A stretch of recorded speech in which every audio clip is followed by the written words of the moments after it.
Yo, what's up mga tol?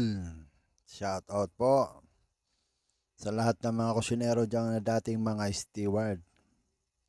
Opo, marami pong mga kusinero ngayon ay dati pong mga steward. Tsaka po pala, dati po tayong steward po, 6 months po tayo naging steward. Bago po tayo pinagpalang maging kusinero po. Tsaka maraming salamat po sa lahat ng mga tropang steward at sa mga dating kasamahang kusinero na nagtyagang tumulong sa atin po. Kaya maraming salamat sa inyo mga tol. Napakalaking bagay po tulad nitong mga kasama nating steward po sa trabaho.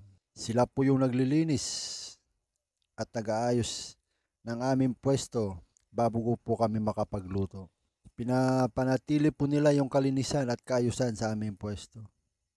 Sila po muna naglilinis ng mga burner, lahat po yan, mga kawali, utensils, lahat po yan sila pong